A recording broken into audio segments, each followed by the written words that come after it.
আওয়ামী শাসনামলে ব্যবসায়ীদের ঋণ সুবিধা দিতে নেওয়া হয় নানা উদ্যোগ। খেলাপি ঋণের সংজ্ঞা পরিবর্তন, পুনঃতফসিল, পুনর্গঠন, নীতি সহায়তার নামে বিভিন্ন সময় সুবিধা দেওয়ার ঘটনা ছিল উল্লেখযোগ্য। এসব নীতির কারণে দেশের ব্যাংকিং খাতে জমতে থাকে খেলাপি ঋণের পাহাড়। জুলাই আগস্ট গণঅভ্যুত্থান পরবর্তী পরিবর্তনের প্রত্যাশা থাকলেও আবারও পুরনো পথেই হাঁটছে কেন্দ্রীয় ব্যাংক। সম্প্রতি দেয়া হয়েছে ঋণ পুনঃতফসিলের সুযোগ। বন্ধ কারখানা চালুর পরিকল্পনা সামনে রেখে ফান্ডেড লোনের ক্ষেত্রে বাড়ানো হয়েছে একক গ্রাহক ঋণসীমা। এদিকে কমিয়ে আনা হয়েছে দণ্ডসুদের পরিমাণও। গেল বছরের সেপ্টেম্বরে খেলাপি ঋণ বেড়ে প্রায় ৬.৫ লাখ কোটি টাকা হলেও ডিসেম্বরে তা কমে হয় ৫.৫ লাখ কোটি টাকা।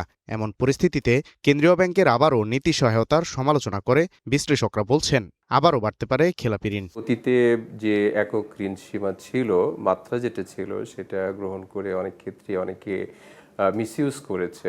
কিন্তু বর্তমানে যেটা ঋণ সীমা বৃদ্ধি করা হলো, এটা যদি সঠিকভাবে চেক করা যায়, সুপারভিশন এর আওতায় রাখা যায় এবং এটা যদি অপব্যবহার না হয়, বলে সেই ক্ষেত্রে এটার একটি প্রত্যক্ষ সুফল দেশের অর্থনীতি পেতে পারে। যদিও কেন্দ্রীয় ব্যাংকের দাবি এসব নীতি সহায়তা প্রকৃত ব্যবসায়ীদের জন্য। আগের মতো ব্যাংক লুটেরা গোষ্ঠী এই সুবিধা পাবে না। বাংলাদেশ ব্যাংক ব্যবসায়ীদের সহায়তা দিবে, লুটেরাদের না।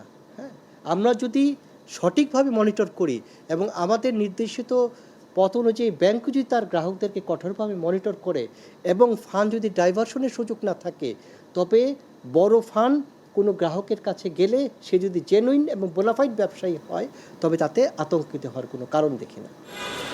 এদিকে বন্ধ কারখানা চালু করতে তহবিল গঠন করতে যাচ্ছে বাংলাদেশ ব্যাংক। এই তহবিলের জন্য বাজেটে থাকতে পারে অর্থ বরাদ্দ। Walid Sakib, Star News, Dhaka.